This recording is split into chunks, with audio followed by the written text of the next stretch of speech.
Today on the Account for Life podcast, here's what we're talking about: how to control your money situation without, here's the thing, without working like a slave. Guys, I want to welcome you back to another episode of the Account for Life podcast, and let's go ahead and cue the intro.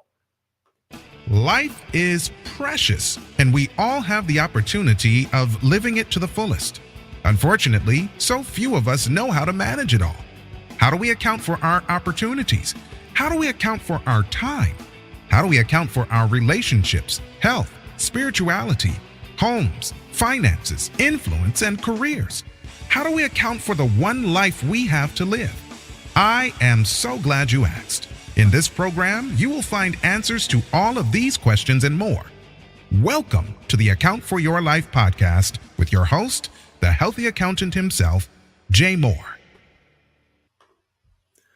What's going on, everybody? What is going on, man? I want to just thank you for joining me this morning or whatever time you are watching or listening this broadcast. Man, we're super excited. Added some tech, man. We're getting a handle on StreamYard, so we're excited about that. And so, guys, we're going to jump into this topic again of money, which I believe money is one of the strongest, or yes, one of the strongest driving forces on the planet. Did you know that money is like, seriously, it's the second strongest driving force on the planet. What's the first? Let me see if you know what that is. If you know what that is, type that in the comments. But the first is God. But if money is the second strongest force on the planet, then sometimes or many times we'll find ourselves being controlled by money. Many of us have been controlled by money, and and many of us have worked for money and may even still work for money. We become slaves to money, and we say, no, I'm not a slave to money. No, I'm not working for money. When we do, as I consider this topic and taking control of the money, I want to teach you and show you and give you some insights about it, but I've got to just kind of let you know how I even got to the point where I didn't want to talk about this.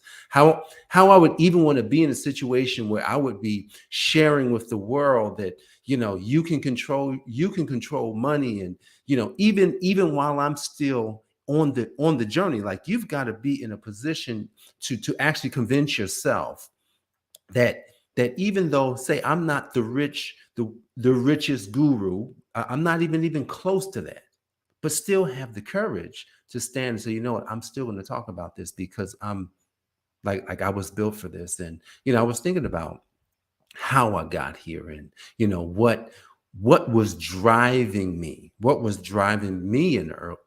my early days. And it all goes back to, I think, a $5 bill, a $20 bill, situations that I had with money where it controlled me, like when I was young.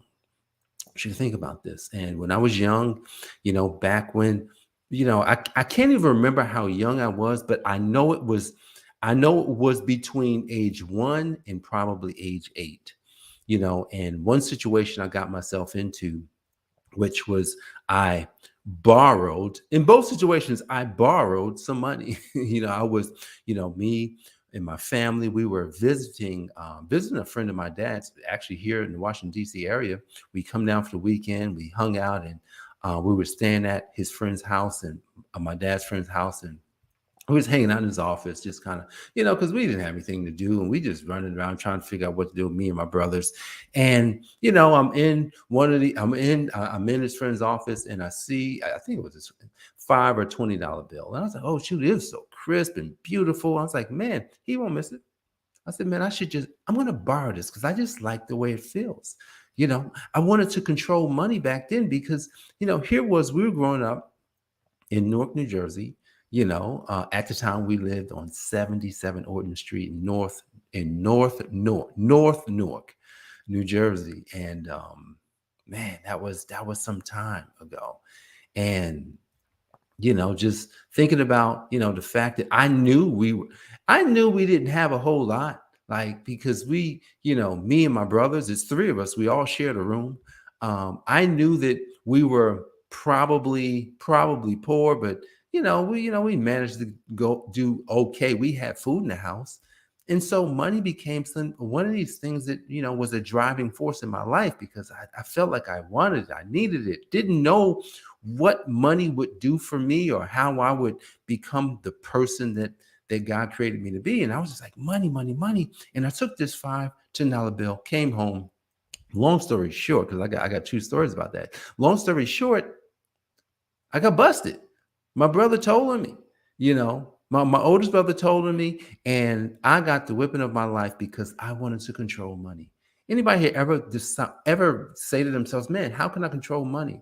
How can I control money without being a slave to working? How can I control money without having to worry about money? How can I how can I use money for the things that I know I'd love to be able to participate in? How can I really do that? And how is usually not the question, because if we were going to control this idea of money, yep, money is an idea. If we're going to control this idea of money, then what would be the easiest path? I want you to think about this. What would be the easiest path to control it? Man, I found the easy path. And the easy path is to contribute it. So one of my mentors, Russell Brunson, if you heard of ClickFunnels or anything like that, I consider him a mentor. I've got his books, I've listened to his programs, I got his software. I take in the success that he has, and he talks about, especially like in his book, Expert Secrets, he talks about how you've got to find your voice. And once you find your voice, then you go from kind of like reporting on stuff to the point where you want to contribute. You want to actually give back, but not that, like in this case, in this framework, it's not necessarily money, but you want to be able to show people how you got to a certain place in your life.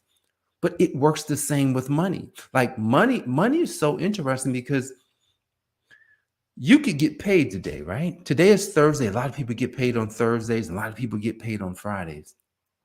And typically, what are we doing with our money? So we're getting the money, and then most of the time, it's not about contributing; it's about paying. It's about taking the money and paying, and then a lot of times it's about using the money for what it is that I know that I would like to have for me. Now, let me ask you this question. Let me ask you a question because I think it's important.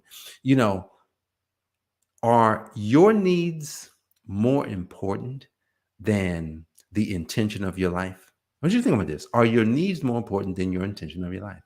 That's a trick question because you would say, well, sometimes you say my needs, but if you think about the intention of your life, see, the intention of your life puts you in a situation. Here's what happened when you actually work through the intention of your life. The needs of money like go away. You don't actually need it anymore because the money is provided. And then you realize that when it comes to money, it's about contribution, it's about giving, it's about helping, it's about teaching, it's about showing, it's about being the person. It's about, having the courage. What you think about this? When I thought about courage and I thought about money and I thought about the intention of my life, when you think about the intention of your life, why would someone need courage if they were going to control money? And this is probably a harder thing to explain because courage is one of these things where courage comes when there's danger.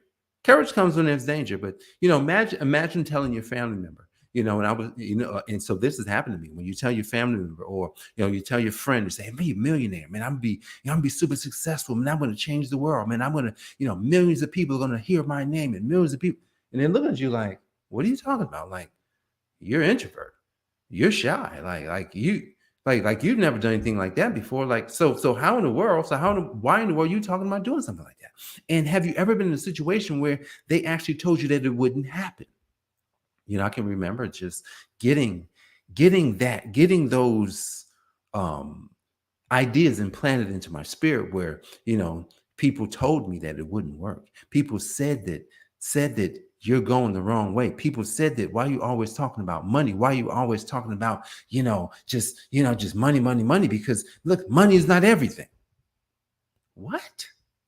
Well, here's how I know money is everything. It's the second strongest force on the planet, and it's running everything. Besides what God, I mean, God runs everything. Money is right behind God. Why did Jesus say, don't serve two masters? You can't serve God and money. Because he said that because he knew that money would start controlling people to the point where they would kill over it, they would fight over it, they would hoard it, they would keep it for themselves.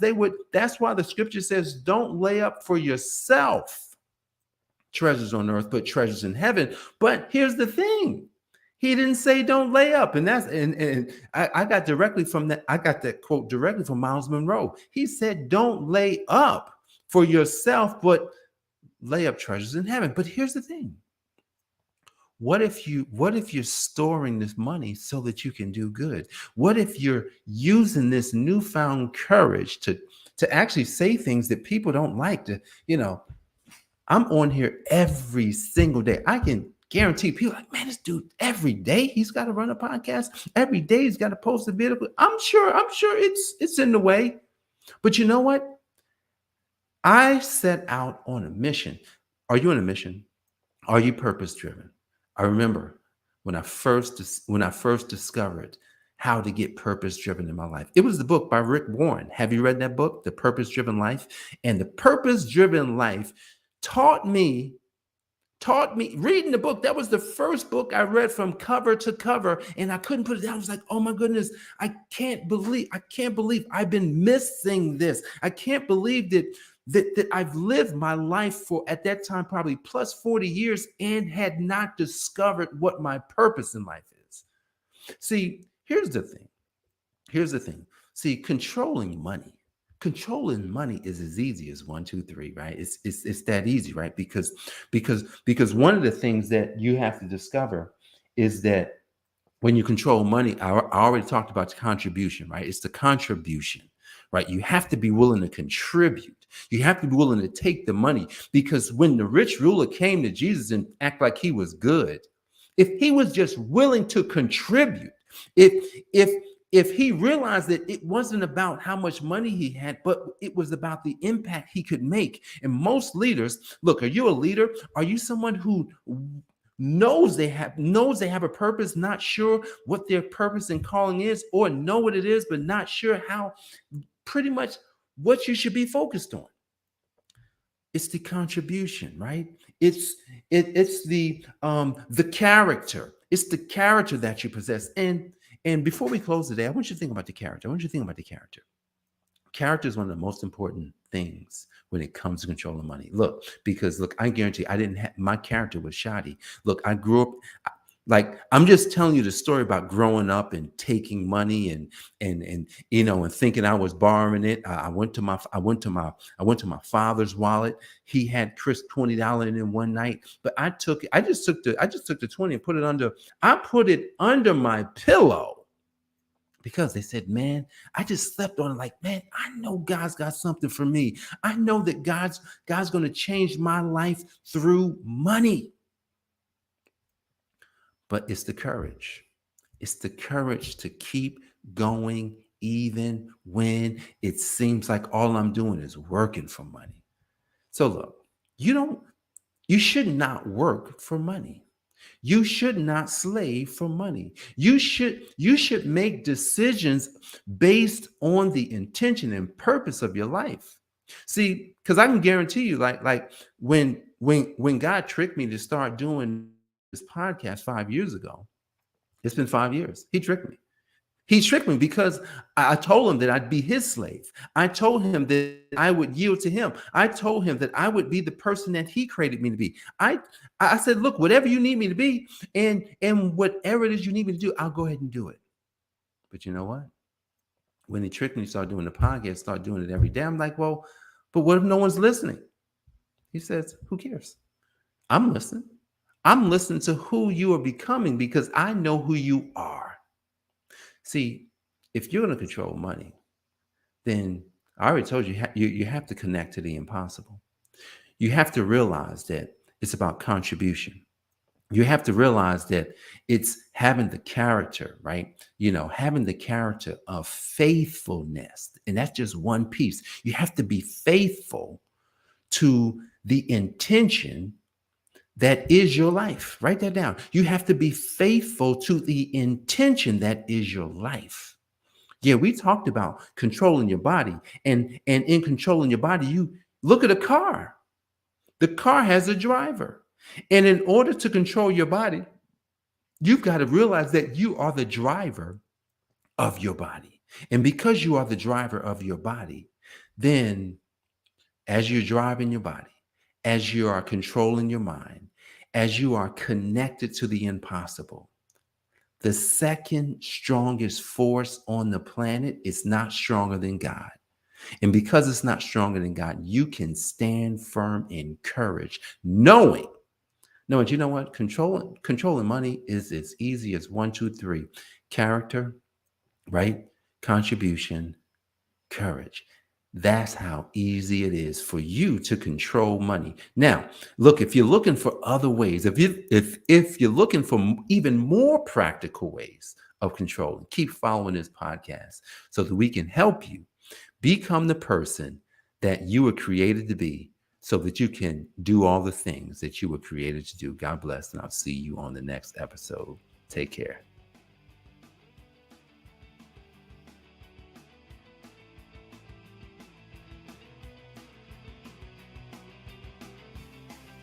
Thanks for joining us, listening friends. We are so glad you invested this time with us. Always remember, you only have one life to live, so live it to the fullest. This has been the Account for Your Life podcast with your host, the healthy accountant himself, Jay Moore. Until next time, make it a great day.